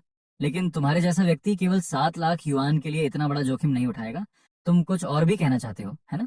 सच में तुम काफी समझदार हो। मेरे पास एक और जानकारी है, मैंने उसकी आंखों में देखते हुए कहा। यह उस महिला के बारे में है जिसे तुम पिछले 10 वर्षों से खोज रहे हो, और उसके साथ रहने वाली उस बच्ची के बारे में जिसके अस्तित्व के बारे में शायद तुम्हें पता भी नहीं है। गुदोंग तुरंत सीधा बैठ गया। उसके चेहरे की शालीनता गायब हो गई और उसकी जगह सदमे ने ले ली। तुमने क्या कहा? वह सोचेंग में रहती है। उसने एक माध्यमिक विद्यालय के अध्यापक से शादी कर ली है और शांत जीवन जी रही है, मैंने आवाज धीमी करते हुए कहा। उसकी एक बेटी है जिसकी उम्र 7 वर्ष है और उसका जन्मदिन 17 जून को आता है। गुदोंग का चेहरा पीला पड़ गया और उसकी उंगलियां हल्की सी कांपने लगीं। वह तारीख और वह उम्र सुनकर वह समझ गया कि मैं क्या चाहता था। उसकी आवाज भारी हो गई। अस्पताल के सारे साधनों का इंतजाम मैं कर दूंगा। गाड़ी का दरवाजा बंद हुआ और मर्सिडीज वहां से चली गई। मैं अस्पताल के प्रवेश द्वार पर खड़ा था। मेरे कार्ड में 57,20,000 युआन से ज्यादा थे। फिलहाल चेन चेन के इलाज के खर्च के लिए यह रकम पर्याप्त थी। मैंने अपना फोन कसकर पकड़ा और तेजी से अस्पताल के अंदर चला गया। मैं जितनी तेजी से हो सकता था कमरे की ओर भागा और दरवाजा खोल दिया। शू मेंग वहां नहीं थी। मेरे ससुर शू झिंगची बिस्तर के पास बैठे थे और उनका चेहरा बुझा हुआ था। तुम्हारी अपनी बेटी इतनी बीमार है और तुम हर जगह घूमते फिर रहे हो। मैंने उनकी बात को अनदेखा किया। बिस्तर के पास जाकर चेन चेन का माथा छुआ और धीरे से पूछा, मम्मी कहाँ है? कुछ जरूरी काम करने बाहर गई है, मुझे इसका ध्यान रखने के लिए कह गई। शू झेंगची ने ठंडी आवाज में कहा, तुम दोनों एक दूसरे से भी बदतर हो, कई घंटों से गायब हो। मेरा दिल तेजी से बैठने लगा। शू मेंग कभी भी चेन चेन को कई घंटों तक अकेला छोड़कर नहीं जाती। मैंने तुरंत उसके फोन पर कॉल किया। उसने फोन नहीं उठाया। शू जेंगची को भी महसूस हुआ कि कुछ गलत है। मेंग मेंग फोन क्यों नहीं उठा रही है? तभी बाहर गलियारे से सफाई कर्मचारी के गुस्से में बड़बड़ाने की आवाज आई। ये निर्दयी लोग फिर से शौचालय में किराए की कोख वाली संस्था के विज्ञापन चिपका गए। ये लोग किसी भी चीज से पैसा कमा सकते हैं। उसी पल मेरे दिमाग में एक भयानक विचार आया। शूमेंग ऐसा नहीं करेगी। नहीं, वह इतनी मूर्ख नहीं हो सकती। लेकिन अगले ही पल मुझे उसका आंसुओं से लाल और जिद से भरा चेहरा याद आया। वह ऐसा कर सकती थी। वह सच में ऐसा कर सकती थी। मैं मुड़ा और पूरी गति से कमरे से बाहर भागा। तुम कहाँ जा रहे हो? अस्पताल वाले अभी भी पैसे मांग रहे हैं, शू झेंगची ने पीछे से चिल्लाकर कहा। मैंने इलाज का सारा खर्च जमा कर दिया है। आप और नानी चेन चेन का ध्यान रखिए। मैं महिला शौचालय की ओर भागा और अंदर मौजूद महिलाओं की चीखों को अनदेखा करते हुए एक एक करके सारे दरवाजे खोलने लगा। तीसरे हिस्से की दीवार पर टेढ़े अक्षरों में एक फोन नंबर लिखा था। किराए की कोख के लिए अधिक भुगतान, 3 लाख युआन अग्रिम। मैंने तुरंत उस नंबर पर फोन किया। मुझे एक किराए की कोख वाली महिला चाहिए। मैंने अपनी आवाज धीमी रखते हुए ठंडे और कठोर स्वर में कहा। मुझे तुरंत एक बच्चा चाहिए, पैसे की चिंता मत करो। दूसरी ओर मौजूद महिला सावधान हो गई। महोदय, आपने गलत नंबर मिला दिया है। नाटक करना बंद करो। मैंने ठंडी हंसी हंसते हुए कहा। मेरी पत्नी बच्चे को जन्म नहीं दे सकती। मुझे एक लड़का चाहिए और लिंग चुनने की सुविधा होनी चाहिए। कुछ सेकंड तक सन्नाटा रहा। फिर महिला की आवाज अचानक गर्मजोशी और उत्साह से भर गई। बॉस, आपको तो काफी जानकारी है। हम ये कर सकते हैं, लेकिन कीमत। पैसे की चिंता मत करो। मैंने उसकी बात काट दी। लेकिन महिला मैं खुद चुनूंगा। उसे पहले किराए की कोख बनने का अनुभव नहीं होना चाहिए। बिल्कुल नहीं हो। उसने पहले कभी बच्चे को जन्म न दिया हो। जवान और स्वस्थ हो, साथ ही उसके जीन अच्छे हो। अभी ऐसी कोई महिला तैयार नहीं है। महिला ने माफी मांगते हुए कहा। बॉस, सच में हमारे पास अभी कोई उपलब्ध नहीं है। मुझसे झूठ मत बोलो। मैंने अपनी आवाज ऊंची की। तुम्हारे पास एक नई महिला है जो आज ही प्रारंभिक जांच के लिए आई है। क्या उसने अनुबंध पर हस्ताक्षर कर दिए हैं? महिला साफ तौर पर चौंक गई। आपको ये कैसे पता चला? मैंने ठंडे स्वर में कहा। मुझे पता भेजो, मैं अभी उसे देखने आ रहा हूँ। अगर वह मुझे पसंद आई तो मैं दोगुने पैसे दूंगा। दोगुने? उसकी आवाज पूरी तरह बदल गई। बॉस, क्या आप सच कह रहे हैं? मैं जल्दी में हूँ, 20 मिनट में पहुंच जाऊंगा। उस नई महिला को मेरे लिए रोक कर रखना। अगर उसने पहले ही अनुबंध पर हस्ताक्षर करके प्रक्रिया शुरू कर दी है तो रहने दो। नहीं, अभी कोई अनुबंध नहीं हुआ है, केवल शुरुआती जांच पूरी हुई है। बॉस, आप आ जाइए, हम आपका इंतजार करेंगे। मैंने फोन काटा और तेजी से अस्पताल से बाहर निकला। मैंने एक टैक्सी रोकी और चालक को पता बताया। उसी समय मैंने पुलिस को फोन किया और धीमी आवाज में पता बताते हुए वहां गैर कानूनी किराए की कोख का काम चलने की सूचना दी। 20 मिनट बाद मैं शहर की एक जर्जर बस्ती में खड़ा था। मुझे घरेलू सेवाओं का बोर्ड लगी एक पुरानी इमारत दिखाई दी और मैं सीधे तीसरी मंजिल पर चला गया। दरवाजा थोड़ा सा खुला। भारी श्रृंगार किए हुए एक अधेड़ उम्र की महिला ने मुझे ऊपर से नीचे तक देखा। क्या आप ही वह बॉस हैं? महिला कहाँ है? मैं सीधे अंदर चला गया। बैठक वाले हिस्से में वह महिला बनावटी मुस्कान के साथ मेरे पीछे पीछे आई। इस महिला की स्थिति काफी अच्छी है। इसकी उम्र 28 वर्ष है। ये प्राकृतिक तरीके से एक स्वस्थ बेटी को जन्म दे चुकी है। इसे तुरंत पैसों की जरूरत है, इसलिए कीमत पर आसानी से बातचीत हो जाएगी। उसने दरवाजा खोला। शूमेंग एक पुराने सोफे पर बैठी थी और अपने कपड़ों के कोनों को कसकर पकड़े हुए थी। मुझे अंदर आते देखकर उसकी आंखें सदमे से फैल गईं और उसका पूरा शरीर जम गया। यही वाली है, मैंने बिना कोई भाव दिखाए कहा और उसे ऐसे देखने लगा जैसे किसी सामान की जांच कर रहा हूँ। खड़ी हो जाओ और घूम कर दिखाओ। जब वह खड़ी हुई तो उसके चेहरे पर डर भी दिखाई दे रहा था। बॉस, आपको कैसी लगी? महिला ने बीच में कहा। इसके नैन नक्श अच्छे हैं, शरीर भी ठीक है और इसके पास स्नातक की डिग्री है। मैं शूमेंग के पास गया और उसके चेहरे को ध्यान से देखा। ये बहुत दुबली है। क्या ये लड़के को जन्म दे सकती है? इसकी 100% गारंटी नहीं दे सकते, लेकिन हम जांच करके चुनाव कर सकते हैं। महिला ने जल्दी से समझाया। मुझे हर हाल में लड़का ही चाहिए। मैंने ठंडे स्वर में कहा। मैं ज्यादा पैसे दे सकता हूँ, लेकिन अगर लड़की हुई तो पूरी जिम्मेदारी तुम्हारी होगी। बॉस, इसमें बहुत ज्यादा जोखिम है। जोखिम बड़ा है तो मुनाफा भी बड़ा होगा। मैं महिला की ओर मुड़ा। मुझे यही चाहिए। अपनी कीमत बताओ और अभी अनुबंध तैयार करो। मैं इसे अभी अपने साथ ले जा रहा हूँ। बॉस, लेकिन प्रक्रिया। मैं जल्दी में हूँ। मैंने अपनी जेब से बैंक कार्ड निकाला। पैसे की कोई समस्या नहीं है, मैं इसे अभी अपने साथ ले जाऊंगा। अधेड़ महिला की आंखें इधर उधर घूमने लगीं। बॉस, ये हमारी सामान्य प्रक्रिया नहीं है। अगर आप इसे लेकर चले गए और फिर तो किसी ऐसे व्यक्ति को बुलाओ जो निर्णय ले सके। मैंने उसे घूरते हुए कहा। या फिर तुम निर्णय नहीं ले सकती? महिला के चेहरे के भाव बदल गए। बॉस, एक क्षण प्रतीक्षा कीजिए। वह बाहर गई और दरवाजा बंद कर दिया। दरवाजा बंद होते ही शूमेंग तेजी से मेरे पास आई और मेरी बांह पकड़ ली। क्या तुम पागल हो गए हो? हमें अभी यहाँ से निकलना होगा। मैंने उसका हाथ कसकर पकड़ा। मुझ पर भरोसा करो। तभी दरवाजे के बाहर कदमों की आवाज सुनाई दी। दरवाजा खुला। वह अधेड़ महिला, दो भारी शरीर वाले पुरुषों और सूट पहने, सुनहरे किनारों वाला चश्मा लगाए एक अधेड़ व्यक्ति के साथ वापस आई। बॉस, ये हमारे महाप्रबंधक चेन है। महाप्रबंधक चैन ने मुझे ऊपर से नीचे तक देखा। मैंने सुना है कि बॉस किसी महिला को तुरंत अपने साथ ले जाना चाहते हैं। हाँ, अपनी कीमत बताओ। लड़के की गारंटी सहित पूरा खर्च 8 लाख युआन होगा। ठीक है, अभी 50,000 युआन अग्रिम दूंगा। रकम भेजने के बाद महिला को अपने साथ ले जाऊंगा। गर्भ की पुष्टि होने के बाद बाकी भुगतान कर दूंगा। महाप्रबंधक चेन मुस्कुराया। बॉस, यहाँ इस तरह काम नहीं होता। आपको अभी पूरी रकम देनी होगी, उसके बाद हम महिला को आपके बताए स्थान तक पहुंचा देंगे। उसने अपना चश्मा ऊपर करते हुए क्रूर मुस्कान के साथ कहा, वरना मुझे डर है कि आप यहाँ से बाहर नहीं जा पाएंगे। मैंने आंखें सिकोड़ ली। मेरे पैसे लेना इतना आसान नहीं है।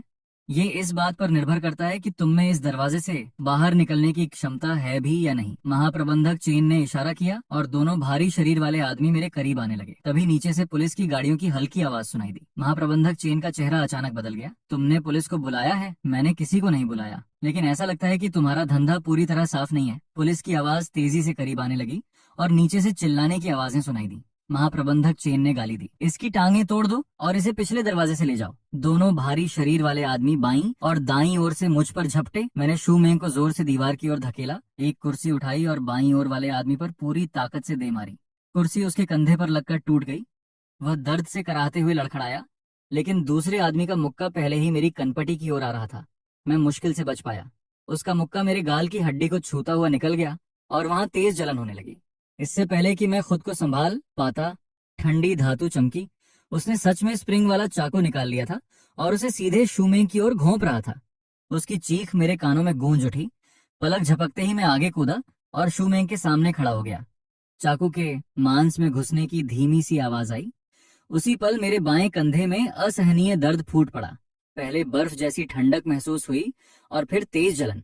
उस आदमी ने नहीं सोचा था कि मैं खुद चाकू के सामने आ जाऊंगा। वह एक क्षण के लिए जम गया। उसी पल मैंने अपने दाएं हाथ से चाकू पकड़े, उसके हाथ को पकड़ लिया और अपना माथा उसकी नाक पर दे मारा। हड्डी टूटने की आवाज उसकी चीख के साथ मिल गई। उसने चाकू का हथा छोड़ दिया और लड़खड़ाते हुए पीछे हटा। पुलिस, कोई नहीं हिलेगा, सभी जमीन पर लेट जाओ। उसी पल पुलिसकर्मी ऊपर पहुंच गए। मैं अपने खून बहते बाएं कंधे को दबाते हुए शूमेंग के सामने खड़ा रहा और अपना दायां हाथ ऊपर उठाया। अधिकारी, हम पीड़ित हैं। महाप्रबंधक चेन जमीन पर पड़ा था और अब भी छूटने की कोशिश कर रहा था, लेकिन पुलिस अधिकारियों ने उसे दबोच रखा था। एक युवा पुलिस अधिकारी ने मुझे खून से लथपथ देखा और तुरंत अपने संचार यंत्र में कहा, यहाँ एक व्यक्ति घायल है, तुरंत रोगी वाहन की जरूरत है। शूमेंग तेजी से मेरे पास आई। उसके हाथ कांप रहे थे और वह मेरे घाव के आसपास दबाव बनाने लगी। उसके चेहरे पर लगातार आंसू बह रहे थे। तुम्हारा इतना खून बह रहा है? मैंने दीवार का सहारा लिया और जबरदस्ती मुस्कुराते हुए अपने सही हाथ से धीरे से उसका चेहरा छुआ।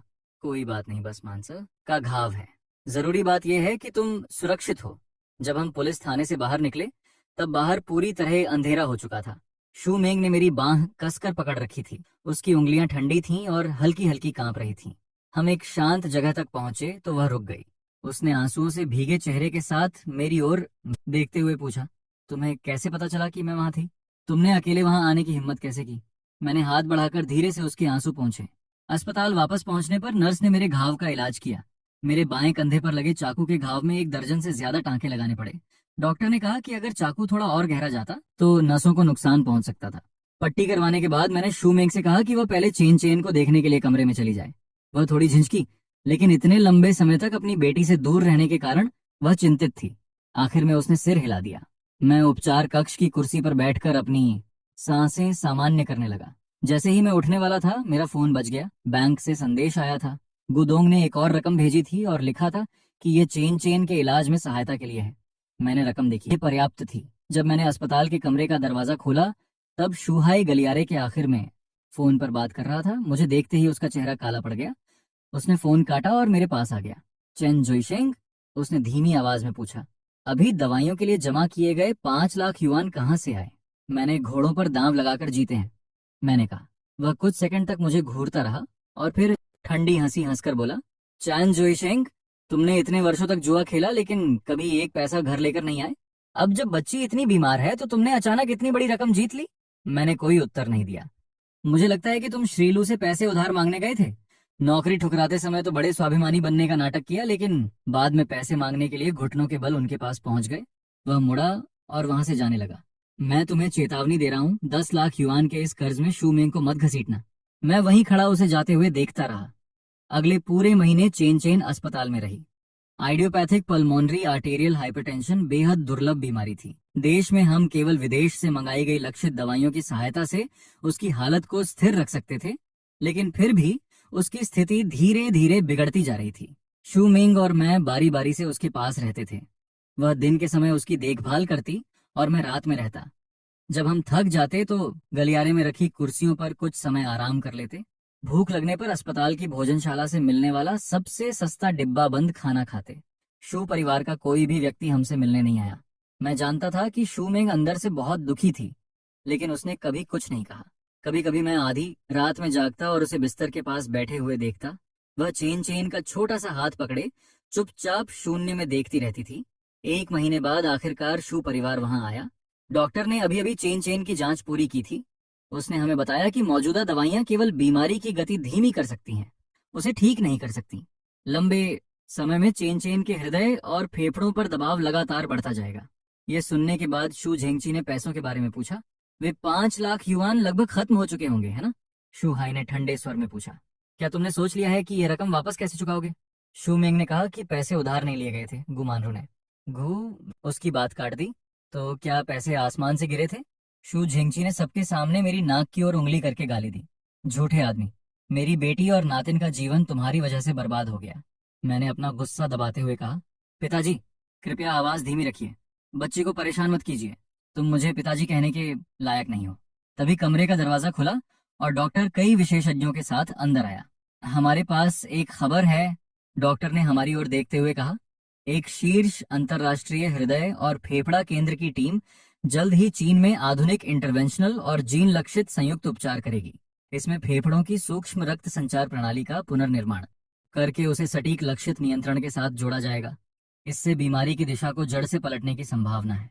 वह कुछ पल रुकी। चेन चेन की जांच के सारे परिणाम इस उपचार की आवश्यकताओं से पूरी तरह मेल खाते हैं। शू मैंग ने मेरा हाथ कसकर पकड़ लिया।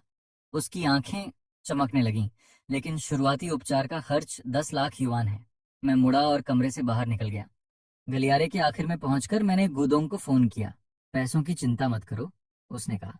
प्रोफेसर रॉबर्ट को मैं ज्यूरिख से बुलाकर लाया हूँ।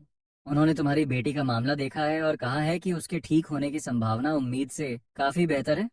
शल्य क्रिया के परिणाम बहुत अच्छे होने चाहिए। धन्यवाद।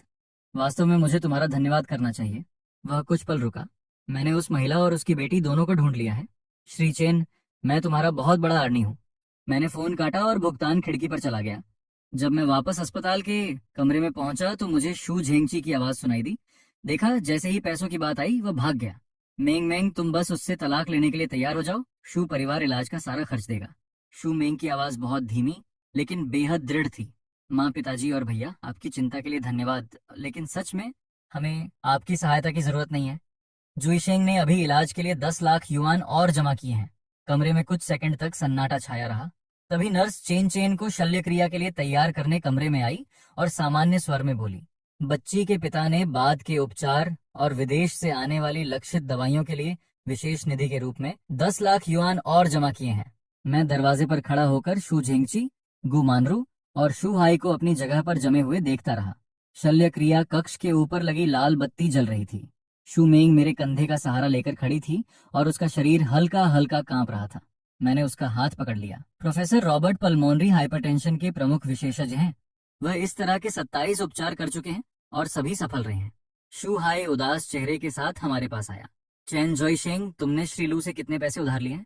मैंने सिर उठाकर उसकी ओर देखा। इससे तुम्हारा कोई संबंध नहीं है। 20 लाख युआन का कर्ज चुकाने के लिए शू परिवार को अपना घर भी बेचना पड़ेगा। उसने शू मेंग की ओर देखा। छोटी बहन, मुझे सच बताओ। शू मेंग के बोलने से पहले ही शू झेंगची गुस्से में आगे आए और मेरी नाक की ओर उंगली कर दी। इससे पूछने का कोई फायदा नहीं है, ये केवल झूठ बोलेगा। जुए से कमाए पैसे। वह शू मेंग की ओर मुड़े। मेंग मेंग, इस समय मेरे पास 10 लाख युआन जमा हैं।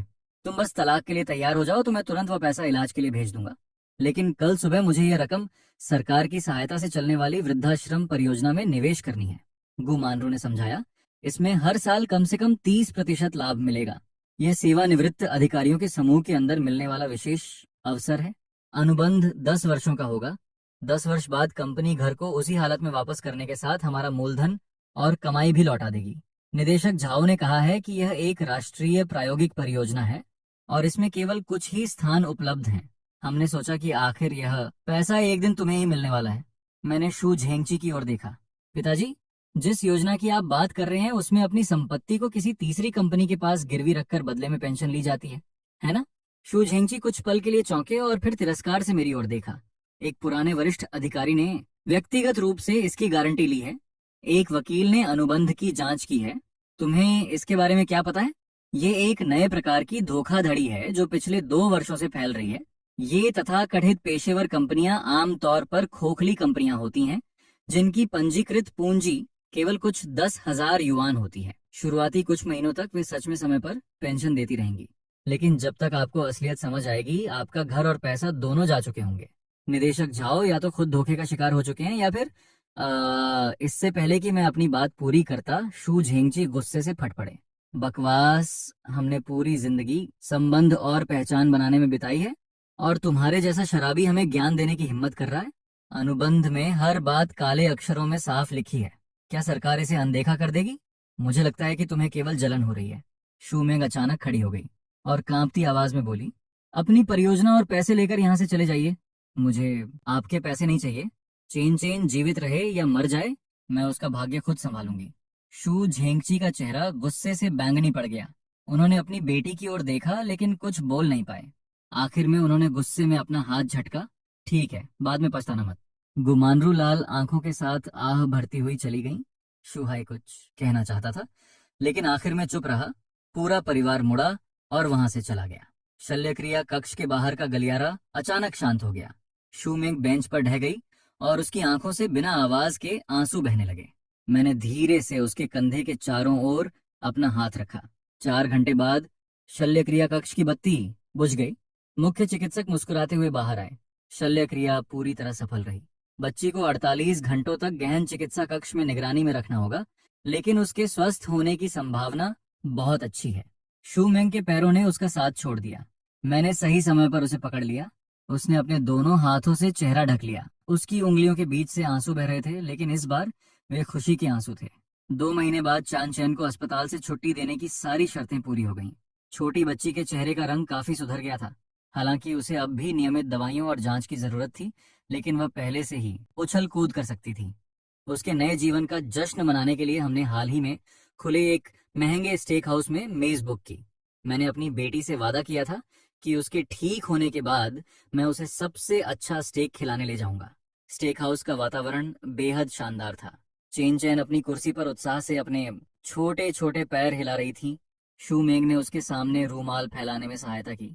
खाना परोसा गया। मैं स्टेक काटने ही वाला था कि एक महंगा लेकिन शरीर पर ठीक से न बैठने वाला सूट पहने युवा आदमी गलियारे से गुजरा। उसने यूं ही हमारी ओर देखा। उसकी नजर शूमेंग पर पड़ी और अचानक रुक गई। शूमेंग, उसके चेहरे पर पहले हैरानी दिखाई दी और फिर एक मजाकिया मुस्कान आ गई। वह हमारे करीब आया। उसकी नजर पहले मुझ पर और फिर चेन चेन पर गई। वह कुछ अधिक देर तक चेन चेन को देखता रहा। आखिर में उसकी नजर वापस शूमेंग के चेहरे पर आ गई। मैंने सुना था कि तुम्हारी शादी हो गई है, क्या ये तुम्हारा पति है? शूमेंग की उंगलियां हल्की सी कस गईं। इस आदमी का नाम झू फांग था। बहुत पहले शूमेंग के माता पिता उसकी शादी इसी व्यक्ति से करवाना चाहते थे। उसे देखते ही शूमेंग का शरीर साफ तौर पर अकड़ गया। झू फांग, शूमेंग की आवाज असहज थी। क्या संयोग है? झू फांग मेरी ओर मुड़ा और मुझे ऊपर से नीचे तक देखने लगा। वह साफ तौर पर मेरा आकलन कर रहा था। उसने अपना हाथ आगे बढ़ाया। श्री चेन, आपसे मिलकर अच्छा लगा। क्या ये आपकी बेटी है? ये तो काफी बड़ी हो गई है। मैं खड़ा हुआ और उससे हाथ मिलाया। उसने जानबूझकर मेरे हाथ को जोर से दबाया। मैं बिल्कुल नहीं हिला और केवल शांति से उसे देखता रहा। जब इतना बड़ा संयोग हो ही गया है तो हम साथ क्यों ना बैठें? झू फांग ने सामान्य स्वर में कहा। फिर वह अपने पीछे खड़ी सलीके से श्रृंगार की हुई महिला की ओर मुड़ा। हे पिंग, यह मेरी पुरानी दोस्त शूमेंग और उसका पति है। मेंग मेंग, ये मेरी प्रेमिका हेपिंग है।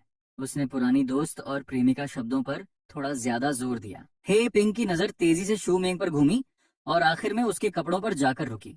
उसके चेहरे पर श्रेष्ठता का हल्का भाव उभर आया। वह चमकती मुस्कान के साथ बोली, आप बहन शू हैं, है ना? क्या संयोग है। चलिए साथ बैठते हैं। मेज के नीचे शूमेंग ने धीरे से मेरा हाथ पकड़ लिया। मैंने भी उसका हाथ पकड़कर पिंग की ओर मुस्कुराते हुए कहा, बहन शू कहकर आप कुछ ज्यादा ही विनम्र हो रही हैं। आप तो मेरी पत्नी से काफी ज्यादा परिपक्व दिखाई देती हैं।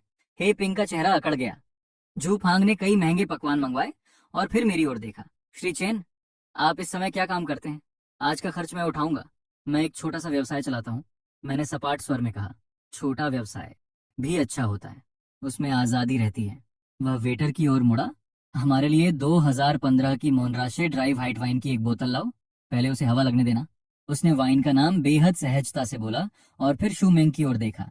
मेंग मेंग, मुझे याद है कि तुम पहले ज्यादा शराब नहीं पीती थी, लेकिन ये व्हाइट वाइन समुद्री भोजन के साथ बहुत अच्छी लगती है। तुम थोड़ी सी छक सकती हो? हे पिंग ने तुरंत कहा। हाँ, आप फांग खाने पीने की चीजों को लेकर बहुत समझदार है। ये वाइन सस्ती तो नहीं होगी, है ना? ऐसा लग रहा था कि वह जू फांग से पूछ रही है, लेकिन उसकी नजरें शूमेंग पर थीं। जू फांग ने सामान्य स्वर में कहा, ज्यादा महंगी नहीं है, आज के पकवानों के साथ अच्छी लगेगी। वाइन जल्दी ही आ गई। शिष्टाचार के अनुसार वेटर ने छकने के लिए जू फांग के प्याले में थोड़ी सी वाइन डाली। जू फांग ने प्याले को घुमाया, उसकी खुशबू सूंघी और एक घूंट लेकर कुछ पल तक स्वाद महसूस किया। फिर उसने सिर हिलाया। ठीक है। उसकी पूरी प्रक्रिया जानबूझकर बहुत दिखावटी थी। जैसे ही वेटर सभी के प्यालों में वाइन डालने वाला था, मैंने धीरे से हाथ उठाकर उसे रोक दिया और शूमेंग के सामने रखा प्याला उठा लिया। माफ कीजिए, क्या आप इस प्याले को बदल सकते हैं? इसे पर्याप्त समय तक ठंडा नहीं किया गया है। इससे मोनराशे की फलों जैसी सुगंध और खनिज स्वाद प्रभावित होगा।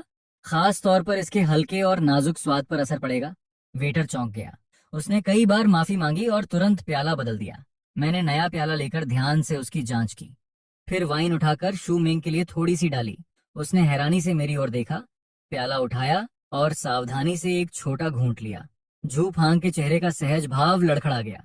उसने गला साफ करते हुए कहा, श्री चेन प्यालों को लेकर काफी समझदार है, लेकिन मोनराशे क्षेत्र की असली खासियत पुलिनी की सुंदरता और शासान के गहरे स्वाद के बीच संतुलन बनाना है। मैं हल्का सा मुस्कुराया। 2015 की वाइन अच्छी है, लेकिन अगर इसे आज के समुद्री भोजन के साथ सही तरह मिलाना हो तो पड़ोसी क्षेत्र की 2014 की कॉटन शार्लेमेन बनावट के मामले में ज्यादा उपयुक्त होगी। जू फांग का चेहरा अकड़ गया। उसने गंभीर भाव के साथ बात का विषय बदल दिया। मेंग मेंग, मैंने पिछले 2 वर्षों में अपनी भूदृश्य निर्माण कंपनी शुरू की है। हम बड़ी रियल एस्टेट परियोजनाओं के सहायक निर्माण कार्य करते हैं।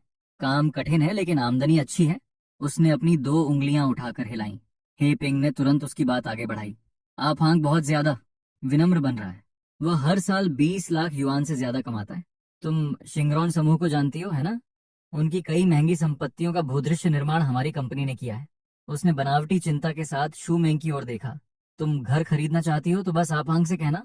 वह कई भवन निर्माताओं को अच्छी तरह जानता है और तुम्हें निश्चित रूप से सबसे कम अंदरूनी कीमत दिलवा सकता है। मैंने देखा कि शू मेंग ने अपने होंठ कसकर दबा रखे थे। जू फांग ने उसकी ओर देखकर उदारता दिखाते हुए हाथ हिलाया। हे पिंग, ऐसा मत कहो। मेंग मेंग, तुम्हारा पुराना घर सच में बदलने लायक है। किसी भी चीज की जरूरत हो तो मुझे बता देना, मैं तुम्हें अंदरूनी कीमत दिलवा दूंगा। बाजार से निश्चित रूप से 1 या 2 लाख युआन कम में मिल जाएगा। शू मेंग की उंगलियां मेज के नीचे कस गईं। मैंने धीरे से अपना हाथ उसके हाथ पर रख दिया। इसकी जरूरत नहीं है, मेरे पास भी कम कीमत पर संपत्ति खरीदने के साधन है। जू फांग ने अविश्वास से मेरी ओर देखा। ये झूठा स्वाभिमान दिखाने का समय नहीं है। मैंने सुना है कि तुम्हारी आर्थिक स्थिति थोड़ी खराब है। 1 या 2 लाख युआन बचाना भी बहुत बड़ी बचत होती है। मेंग मेंग को बेकार में तकलीफ क्यों दे रहे हो? हे पिंग ने तुरंत उसका साथ दिया। बिल्कुल, फांग भवन निर्माता के महाप्रबंधक को बहुत अच्छी तरह जानता है। केवल एक फोन करने की जरूरत है। बचाए हुए पैसों से बच्ची के लिए पौष्टिक चीजें खरीद सकते हो, जिस जगह तुम अभी रहते हो। उसने शू मेंग के कपड़ों को ऊपर से नीचे तक देखा। शू मेंग का चेहरा लाल हो गया। वह कुछ कहना चाहती थी, लेकिन मैंने मेज के नीचे धीरे से उसका हाथ दबा दिया। मैंने पानी का एक घूंट लिया। मेरे अंदर का गुस्सा लगातार बढ़ रहा था। आज का दिन मेरी बेटी के नए जीवन का जश्न मनाने के लिए था, न कि तुम दोनों का दोहरा नाटक सुनने के लिए। मैं उन्हें वहां से हटाने ही वाला था कि अचानक पीछे से थोड़ी हैरानी भरी आवाज सुनाई दी। श्री चैन। हमने मुड़कर देखा। लू शिंगरांग निजी कमरे की दिशा से तेजी से हमारी ओर आ रहा था। उसके चेहरे पर सच्ची मुस्कान थी। मैं थोड़ा हैरान हुआ। अंदर आते समय मैंने प्रसिद्ध लोगों वाली दीवार पर उसकी और इस जगह के मालिक की तस्वीर देखी थी, लेकिन मुझे उम्मीद नहीं थी कि वह सच में यहाँ मिल जाएगा। जू फांग स्प्रिंग की तरह अपनी जगह से उछलकर खड़ा हो गया। उसकी कुर्सी तेज आवाज के साथ गिर पड़ी। उसने घबराकर उसे सीधा किया। उसका चेहरा चापलूसी से भरा था। वह झुककर अपने दोनों हाथ आगे बढ़ाते हुए बोला, क्या संयोग है? मैं भूदृश्य निर्माण कंपनी का झू फांग हूँ। पिछले वर्ष के आखिर में आपकी कंपनी के धन्यवाद समारोह में मैंने आपको देखा था। क्या आपको मैं याद हूँ? उसने घमंड से हमारी ओर देखा। लू शिंगरांग ने हल्की सी भौं सिकोड़ ली। उसे साफ तौर पर याद नहीं था कि ये कौन है, लेकिन उसकी नजर तेजी से झू फांग को पार करके मुझ पर आकर रुक गई। फिर भी शिष्टाचार के कारण लू शिंगरांग ने थोड़ी देर के लिए उससे हाथ मिलाया और सपाट स्वर में कहा, अच्छा नमस्कार। वह थोड़ी देर का हाथ मिलाना झू फांग के लिए मावताई शराब पीने जैसा था। उसके गाल लाल हो गए और वह और सीधा होकर खड़ा हो गया, लेकिन लू शिंगरांग ने लगभग तुरंत अपना हाथ वापस खींच लिया। वह मेरी ओर मुड़ा, जमे हुए झू फांग के पास से निकलकर मेरे सामने आया और हाथ आगे बढ़ाया। श्री चेन, क्या संयोग है? पिछली बार अलग होने के बाद से ही मैं आपसे संपर्क करना चाहता था, लेकिन मुझे डर था कि परिवार की देखभाल के दौरान आपको परेशान न कर दूं। आज यहाँ आपसे मिलना सच में भाग्य की बात है। मैं खड़ा हुआ और उससे हाथ मिलाया। श्रीलू, बहुत समय बाद मिलना हुआ। मैंने अपने पास खड़े झू फांग की आंखों को हैरानी से फैलते देखा। उसका पूरा शरीर ऐसे जम गया था जैसे उस पर बिजली गिर गई हो। उसके चेहरे की चापलूसी भरी मुस्कान अभी तक गायब नहीं हुई थी और उसमें सदमे का भाव भी मिल गया था। उसका चेहरा बेहद हास्यास्पद दिखाई दे रहा था।